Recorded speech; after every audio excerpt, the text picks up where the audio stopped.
Boy, oh boy, when it rains, it pours, huh? So, I don't know if you've been following the story of this prominent Jamaican attorney, Harold Brady, right? So I'm following the story from when Harold Brady was suspected of fraud. Then he was placed under investigation. And then the investigation came out where it was proven that he was guilty. And because he was guilty, he was disbarred. Right? That means he can no longer practice as an attorney. So what you have right away there is what? If he was a way to finance his lifestyle, then is gone. Right? This is all coming downhill because now we have hit a new low with Mr. Brady. And today's newspaper says, big up to the loop, them said disbarred attorney Harold Brady being evicted from his St. Andrew residence.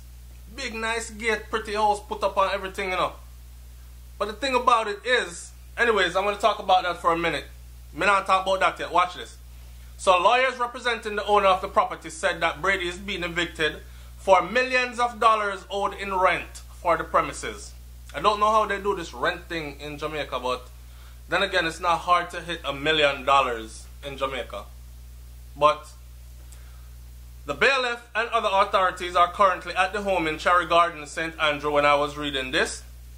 Up at Cherry Garden, so you know it's a nice place, right? Seeking to evict the disbarred attorney Harold Brady from the premises. They're not evicting him because he's no longer a lawyer. They're evicting him because he's living there and him can't or not pay rent. Lawyers representing the owner of the property said that Brady is being evicted for millions of dollars owed in rent for the premises. Attorney Nico Pagan from the law firm representing the owner of the property gave some details of the outstanding rental. And this is what Nico said. Initially, it was about $7 million worth of back rent. For those of you who don't know, that's about 60-something thousand US dollars. 60-something thousand US dollars. But some amount of these monies have been paid, he said. Apparently not enough to satisfy the people who own the property.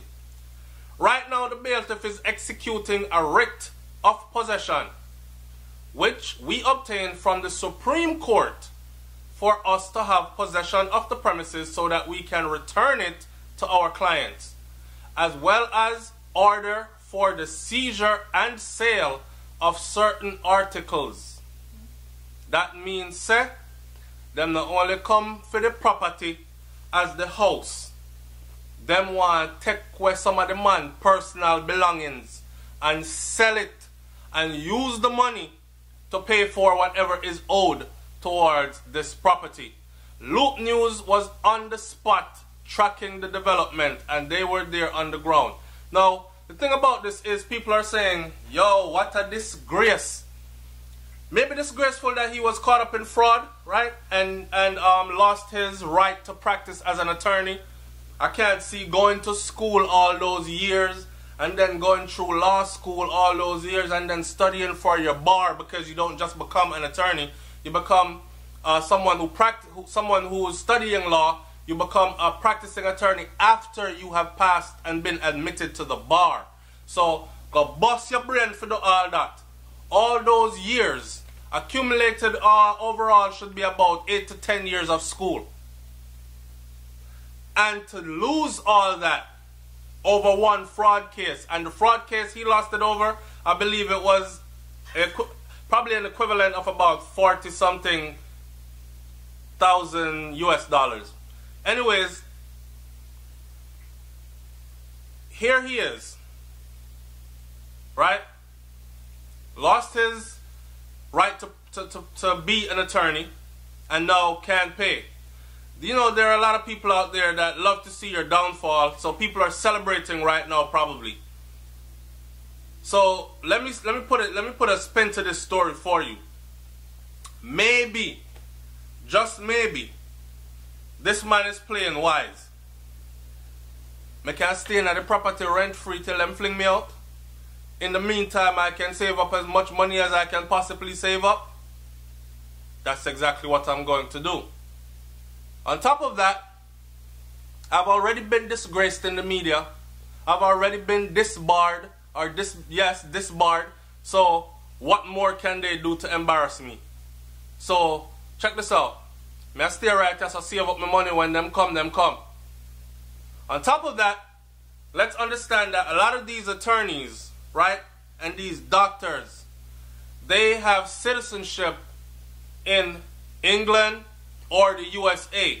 A lot of them have citizenship in England, and England provides for dual citizenship. So you have to be a citizen in Jamaica in order to practice law in Jamaica, right? He is disbarred in Jamaica.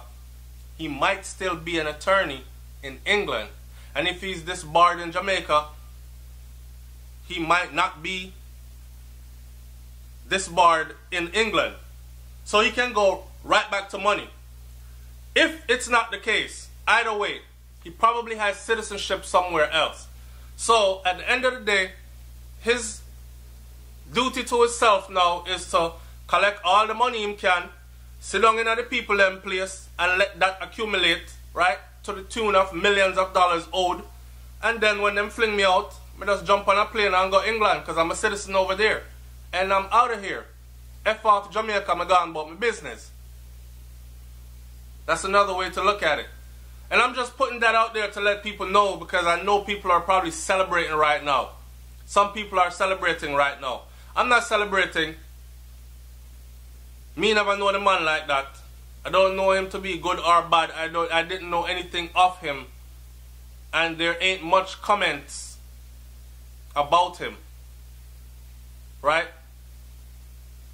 All I know that he was caught after investigation, found guilty of fraud, and it caused him to be disbarred. Today he is being evicted from his place of living, and I saw the thing look. Prominent attorney, disbarred, and now evicted. It's SouFLoTV, man. Like, comment, share, subscribe. Leave your comment in the comment section below. Tell me what you think about this one. I'm out. Peace.